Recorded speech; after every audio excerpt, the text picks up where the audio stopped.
It's election year in Germany and there are only a few more weeks to go. If you're eligible to vote, you should soon be receiving a notification if you haven't already received it. And you may also have an idea of who you're going to vote for, or at the very least, who you're definitely not going to vote for. But in this video, I'm going to be mentioning some of the issues that I expect to be very important.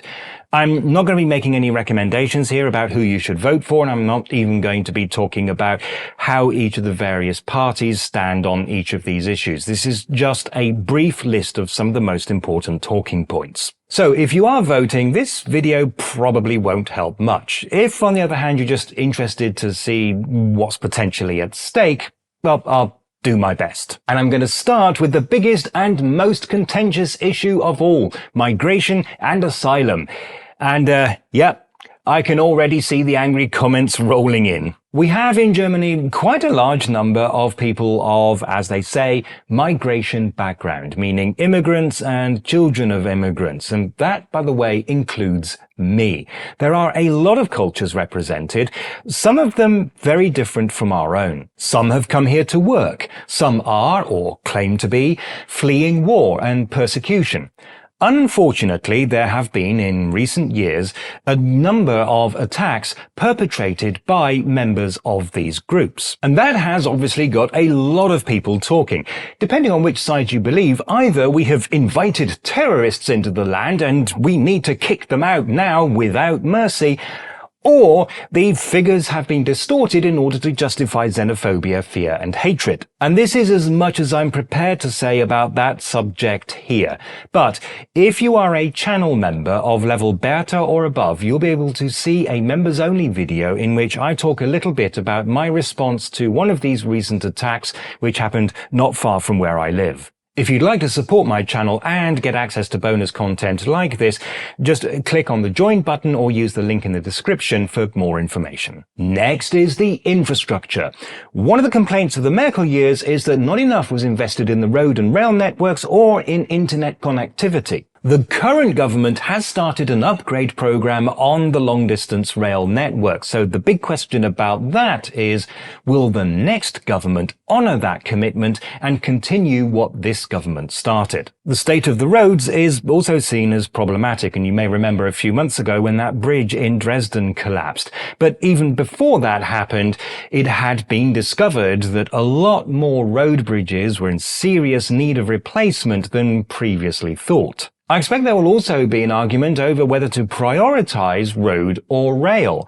Does improving the roads turn the country into a car-dependent hellhole, or does improving the railways come at the expense of car drivers and their freedom? Renewable energy is a subject that can get surprisingly ideological. Those advocating it say that this is an existential problem. Use of fossil fuels is driving climate change, which can have devastating effects, and there is only a finite supply of fossil fuels. But those who are opposed say that green energy is expensive and unreliable, and even that man-made climate change is a myth. Into that debate comes the one on nuclear energy. Germany is in the middle of shutting down its nuclear reactors, and while at the time the decision was made it had a fair amount of support, there are now arguments saying that it was incredibly short-sighted. The case for nuclear power is that it's safe, clean, reliable and cheap.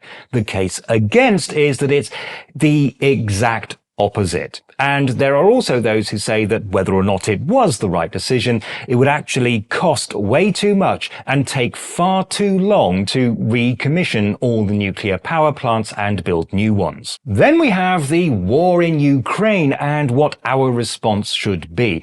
And for the most part, it's not a discussion about whether or not Russia is in the right. It's about whether opposing Russia is a sensible thing to do. On the one hand, if we support Ukraine, we might merely escalate the situation and potentially even give Russia an excuse to declare war on NATO. Perhaps if we stopped threatening Putin, he would willingly stand down and then we can all start working on a diplomatic solution. On the other hand, is that really how Putin would respond? I mean, wouldn't that amount to appeasing a ruthless warmonger? Wouldn't he take it as a sign that he can just invade any country he wants and nothing's going to happen to him? And so there you have it, just 4 of the many topics that are going to be talked about a lot in the next month, and presumably also beyond. And just looking at that list, I can understand why the debates are so fierce. These aren't disagreements over interest rates and pensions. These are fundamental issues that will impact on the kind of world that we leave behind for our children and our grandchildren. And just a reminder that if you click on the join button or use the link in the description, you can find out more about how to become a channel member.